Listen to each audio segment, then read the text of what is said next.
Hello, क्या हाल चाल? I hope you are doing well guys. और आज के इस वीडियो में हम देखने वाले हैं method of measuring price elasticity of demand.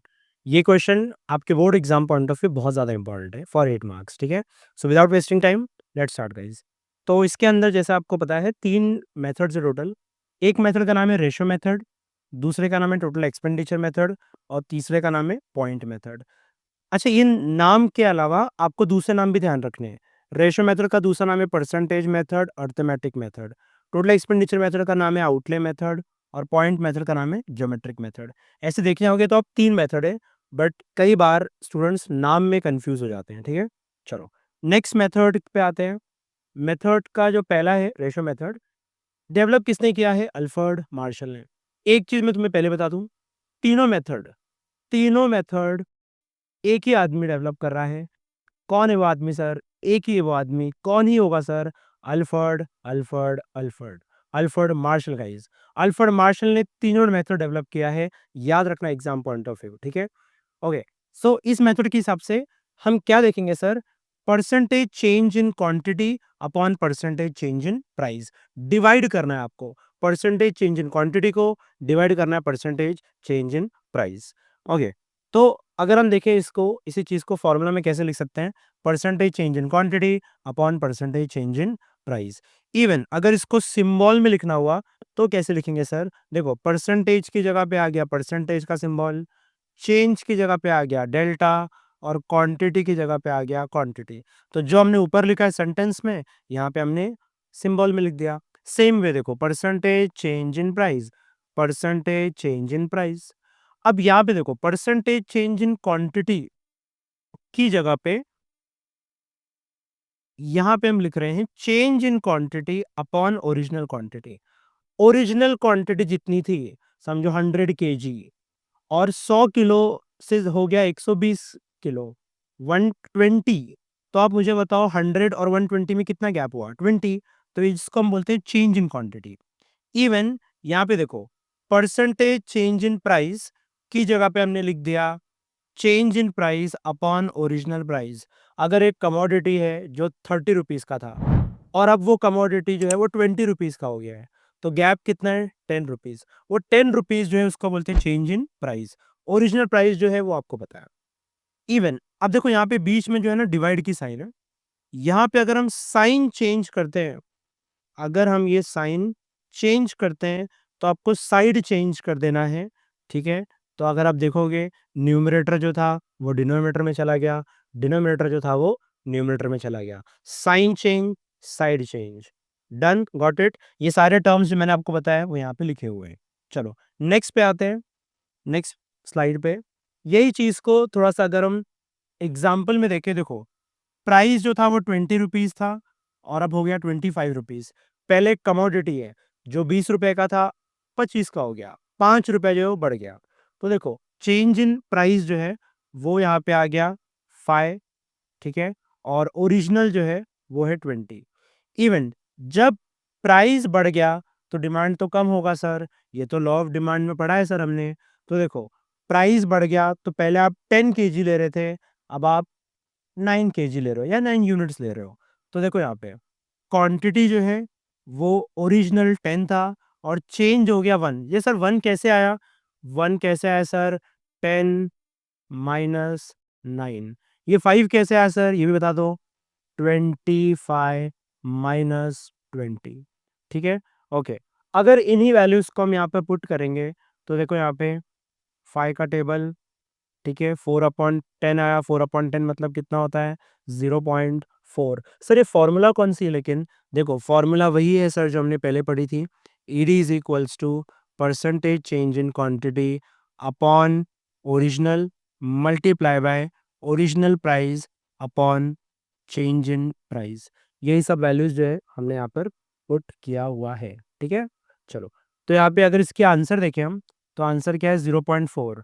0.4 मतलब लेस देन 1, और लेस देन 1 जो होता है वो होता है रिलेटिवली इनइलास्टिक, ठीक है। तो सिमिलरली इस टाइप के क्वेश्चंस आपके एग्जाम में 4 मार्क्स के लिए अलग से पूछे जा सकते हैं एक्टिविटी बेस्ड क्वेश्चंस में।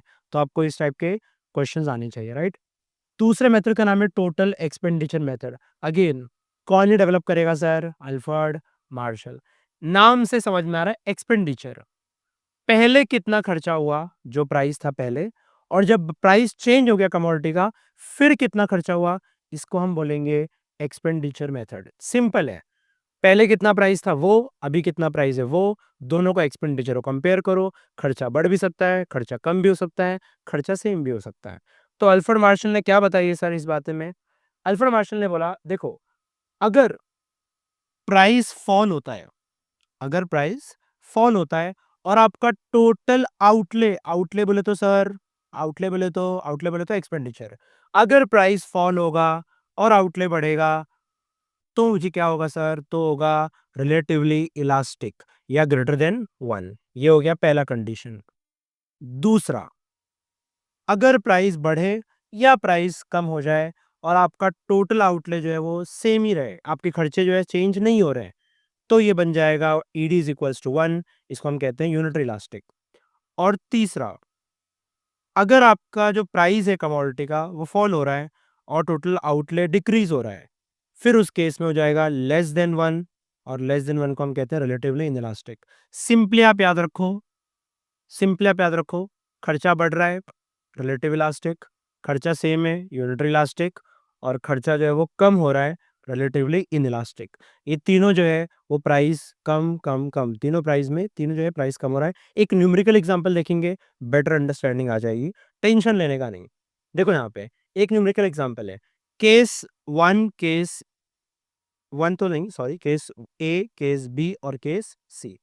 केस ए में देखो, प्राइस जो है वो 10 रुपीज है और क्वांटिटी जो है वो 10 यूनिट्स है। ये रुपीज है, ये यूनिट्स है। अगर 6 रुपीज का एक कमोडिटी आपने 10 यूनिट लिया है, मल्टीप्लाई करेंगे तो कितना आएगा सर? 60 रुपीज आ जाएगा। वैसे ही अगर प्राइस कम हो गया तो डिमांड तो बढ़ेगा सर, बराबर है। तो डिमांड बढ़ेगा, डिमांड 10 से 20 हो गया, और खर्चा कितना आ जाएगा? 100। इंपॉर्टेंट क्या है? इंपॉर्टेंट ये है कि यहाँ पे आप देखो, खर्चा जो है ना वो बढ़ गया है पहले के कंपैरिजन में। पहले 60 था, अब 100 हो गया है, इसलिए ईडी की वैल्यू क्या दी है? Greater than 1। इसको कहते हैं relatively elastic demand. Second case देखो, प्राइस जब 4 रुपीज था, क्वांटिटी जो है वो 30 था, यानी 4 रुपए पे आपने 30 यूनिट लिया। सिंपली कितना खर्चा आएगा? 120 रुपए खर्चा हो गया सर। प्राइस कम हो गया, 4 रुपए की चीज 3 रुपए की हो गई सर। सिंपल है, प्राइस कम डिमांड ज्यादा, डिमांड ज्यादा हो जाएगी सर, डिमांड 30 से 40 हो जाएगी। और इस केस में जो आपका एक्सपेंडिचर, आपके जो खर्चे हैं वो अभी भी सेम ही है, क्योंकि खर्चा सेम है। ईडी इज इक्वल्स टू 1, इसी को कहते हैं हम यूनिटरी इलास्टिक डिमांड। और तीसरा केस, लास्ट केस, जहाँ पे प्राइस जो है वो 2 रुपीज है, क्वांटिटी आपने 50 लिया है, 2 रुपए के हिसाब से 50 यूनिट आपने लिया है तो 100 रुपए खर्चे आएंगे। और अगर प्राइस कम हो जाता है सर, प्राइस कम डिमांड ज़्यादा, 1 into 60 is equals to 60 rupees. तो यहाँ पे आप देखोगे खर्चा जो है ना सर पहले के कंपैरिजन में कम हो गया है, इसलिए ईडी जो है वो लेस देन 1 आ जाएगा, रिलेटिवली इन इलास्टिक डिमांड। तो ये हमारे बताए हैं हमारे अल्फ्रेड मार्शल ने। ओके, ये था आपका सेकेंड मेथड। तीसरे मेथड पे आते हैं, लास्ट मेथड, जिसका नाम है ज्योमेट्रिक मेथड या फिर पॉइंट मेथड। अब ये ध्यान देना, पॉइंट मेथड में हम ये ध्यान देते हैं कि एक पर्टिकुलर स्पेसिफिक पॉइंट पर डिमांड कर्व पर, एक स्पेसिफिक पॉइंट पर डिमांड कर्व पर कितनी इलास्टिसिटी है, इसे हम लोग कहते हैं पॉइंट मेथड। ध्यान देना, पर्टिकुलर पॉइंट की बात हो रही है। इसकी फॉर्मूला क्या है सर? फॉर्मूला है lower segment upon upper segment, lower segment upon upper segment. जिस भी पॉइंट की हम बात करेंगे उससे लोअर और उससे अपर, वो हमको यहाँ पे ध्यान देना है। ठीक है, जब भी हम लोग एक्चुअल डायग्राम देखेंगे तो आपको बेटर अंडरस्टैंडिंग आ जाएगी। देखो दो टाइप है इसमें, एक है लीनियर और एक है नॉन लीनियर।